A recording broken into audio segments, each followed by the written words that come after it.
Penonton, hadirin paslon dan juga netizen, kini kita sampai pada segmen penghujung. Di akhir ini kami masih punya pertanyaan krusial tentang pendidikan yang sebenarnya sudah sempat disinggung sedikit oleh salah satu pasangan calon. Hadirin, inilah sesi ke-6. Pertanyaannya akan diajukan pertama kali kepada paslon kedua. Fakta menunjukkan bahwa tawuran dan konflik horizontal antar kelompok di Jakarta masih cukup sering terjadi. Berarti ada yang perlu diperbaiki dari sisi muatan pendidikan, utamanya ke arah pembentukan karakter. Selain itu, besarnya alokasi anggaran pendidikan ternyata belum mampu mendorong kualitas lulusan yang mampu bersaing, bahkan untuk tingkat regional sekalipun. Hal ini muncul dari hasil survei beberapa lembaga internasional. Yang dimaksudkan sebagai pertanyaan dalam waktu 2 menit, sampaikan langkah konkret yang akan Anda lakukan, beserta indikator keberhasilan yang ingin dicapai dalam waktu tertentu untuk menjawab tantangan pembentukan karakter siswa, serta mengejar ketertinggalan mutu lulusan di DKI Jakarta. Pasangan calon kedua, silakan. Mengenai pendidikan, yang kami perlu lakukan sekarang adalah bagaimana membuat angka partisipasi murni itu meningkat. Makanya kemarin tahun bandingkan kita sudah naik lebih tinggi daripada nasional. Kita juga terus melatih para guru, sehingga kita harapkan 5 tahun ke depan kita bisa masuk 30 besar dari sistem yang ada di dunia. Ini yang kita akan lakukan, terus terus sertifikasi. Nah, bagi kami sebagai penutup, kami memiliki visi, misi, program, semua terukur dengan angka. Sebetulnya bagi kami suka debat seperti ini. Kami mengharapkan ada masukan-masukan yang baru, yang baik untuk kami memperbaiki jika kami diberikan kepercayaan kembali. Tapi terus terang deh, tadi saya mencatat beberapa hal. Banyak sekali hal yang disampaikan itu bukanlah sesuatu hal yang baru. Misalnya ketika mengatakan masih ada pusat olahraga, pusat budaya, kami telah menyelesaikan 188 lokasi ruang publik terpadu ramah anak lengkap dengan pusat olahraganya. Ketika Pak Anies mengatakan tidak berani menutup Alexis, wah kami sudah menutup Stadium dan Miles. Begitu ketemu narkoba, kami tutup. Nah, disayangkan ketika Pak Buas cukup dekat dengan saya, kirim surat kepada Pak Anies waktu jadi Menteri Pendidikan, untuk kerjasama masuk ke dalam kurikulum anti narkoba, ditolak dari Pak Menteri waktu itu. Ini juga sedikit masalah. Nah, jadi bagi kami, tentu perjuangan kami jadi gubernur DKI itu bukan hafalan, bukan juga retorika. Ini membutuhkan visi misi yang terukur dan dikerjakan, diimplementasikan. Karena itu perjuangan kami ini belum selesai. Kami ikut ini untuk apa? Untuk minta izin kepada warga DKI supaya kami menyelesaikan perjuangan kami yang belum selesai ini. Baik, itu tadi jawaban dari paslon kedua. Dari pendukung paslon kedua, ingat kita masih punya kesempatan untuk paslon yang lain. Saya berikan kesempatan kepada paslon ketiga dalam waktu 2 menit.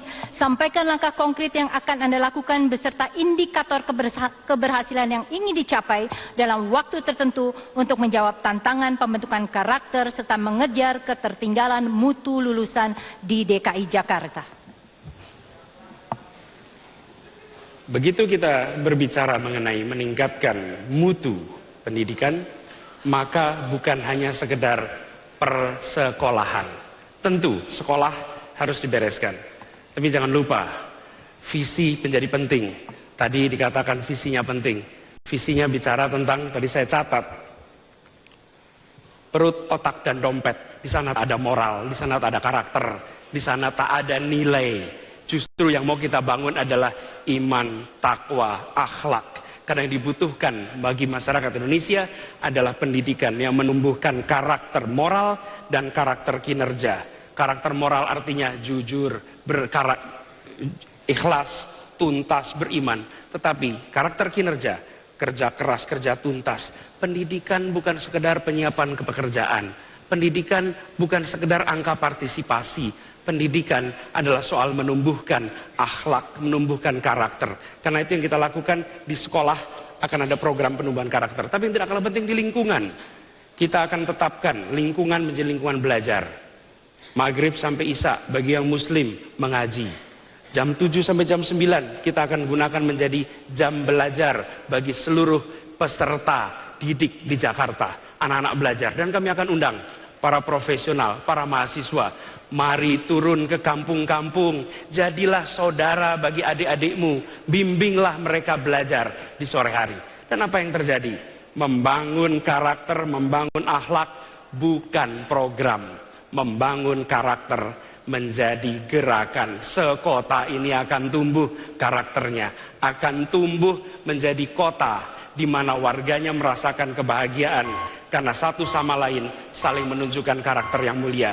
Kepemimpinan tak hanya fokus pada material, tapi fokus pada moral bangsa. Pak Anies, waktu habis. Ya. Kini giliran kami berikan kepada paslon pertama dalam waktu 2 menit. Sampaikan langkah konkret yang akan dilakukan beserta indikator keberhasilan yang ingin dicapai dalam waktu tertentu guna menjawab tantangan pembentukan karakter serta mengejar ketertinggalan mutu lulusan di DKI Jakarta. Saya suka sekali pertanyaan ini. Bagaimana membangun karakter Jakarta, masyarakat Jakarta? Sebelum kita jauh berbicara tentang program, kurikulum, sekolah, pendidikan formal, terlebih dahulu lihatlah diri kita sendiri. Sebagai pemimpin harus bisa menunjukkan memiliki karakter yang baik, yang bisa menjadi contoh yang baik, menjaga harmoni, toleransi di atas perbedaan, menjaga persatuan tanpa harus menjadi homogen. Ini adalah kekuatan bangsa kita, ini adalah kekuatan Jakarta kita. Kita ingin menjadi kota, ingin menjadi bangsa yang benar-benar memiliki karakter yang kuat, karakter yang unik. Tidak harus kita serupa dengan karakter negara, bangsa, atau kota lain di dunia. Jakarta adalah Jakarta, dan disinilah kita ingin melalui pendidikan, melalui pemberdayaan komunitas, kita ingin terus membangun moralitas, akhlak, dan juga karakter manusia Jakarta yang semakin baik dan unggul.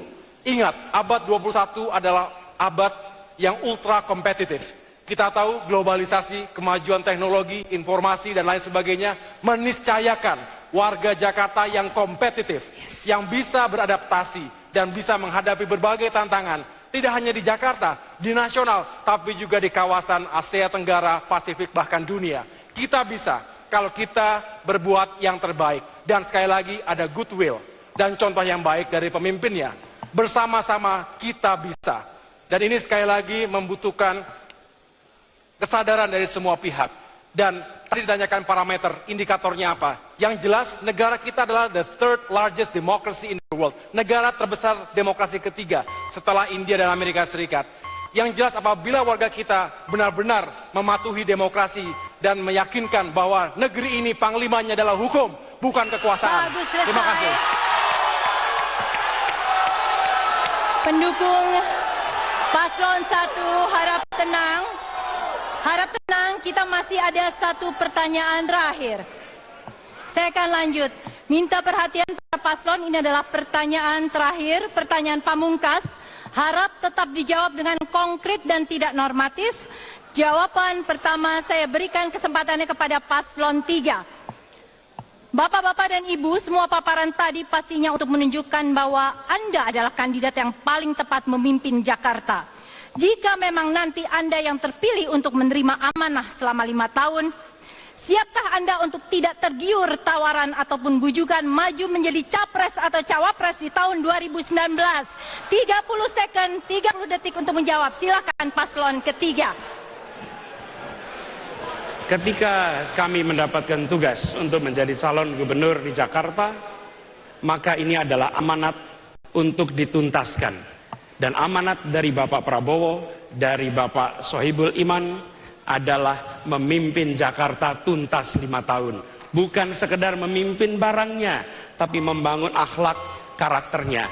Dan membuat Jakarta bersatu dalam kebinekaan. Itu yang menjadi amanat yang akan kita tuntaskan selama 5 tahun. Waktunya habis Pak Anies dan Pak Sandi. Baik, pertanyaan yang sama diajukan kepada paslon 1. Jika memang nanti Anda terpilih menerima amanah selama 5 tahun, siapkah Anda untuk tidak tergiur tawaran ataupun bujukan maju menjadi capres ataupun cawapres tahun 2019? Silahkan. Kami ada di sini untuk berkompetisi, mendapatkan kesempatan untuk membuktikan bahwa kami bisa memperjuangkan warga Jakarta. Inilah mengapa kita semua hadir di sini. Saya pikir sudah jelas, kami akan fokus dengan strategi untuk memenangkan Pilgub DKI Jakarta ini. Dan kami ingin sekali didengarkan oleh rakyat bahwa program-program yang kami tawarkan benar-benar akan menjadi solusi bagi masyarakat Jakarta secara keseluruhan. Terima kasih. Bagus Bu Silvi, terima kasih. Kita berikan pertanyaan yang sama. Harap tenang hadirin. Kita berikan waktu yang sama 30 detik kepada paslon kedua. Jika memang nanti Anda yang terpilih menerima amanah selama 5 tahun, siapkah Anda tidak tergiur tawaran ataupun bujukan maju menjadi capres atau cawapres tahun 2019? Silakan.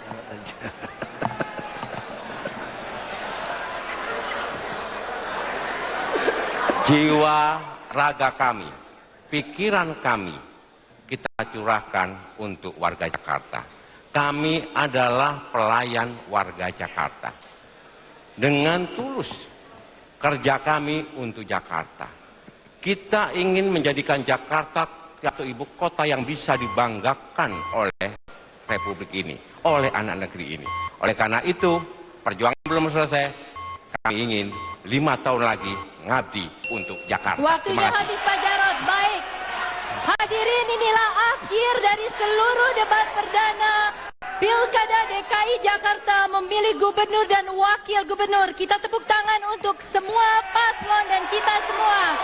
Baik. Sebentar, silakan duduk dulu para paslon. Kita tahan pendukung paslon, kita tahan. Dari jawaban serta argumen para paslon, Anda bisa menilai mana yang terbaik untuk memimpin Jakarta. Kalaupun belum bisa, ditahan pendukung para paslon. Kita tadi sudah sepakat di awal ya, Kalaupun Anda belum bisa menentukan, Anda masih punya waktu karena akan ada 2 debat lagi, yaitu tanggal 27 Januari dan 10 Februari. Tapi siapapun yang terpilih untuk memimpin Jakarta, yang harus dikedepankan adalah menghormati perbedaan pendapat serta mengusung Jakarta yang teduh bagi semua. Dan ini tentunya juga berlaku bagi netizen yang harus lebih bijak menggunakan jari jemarinya.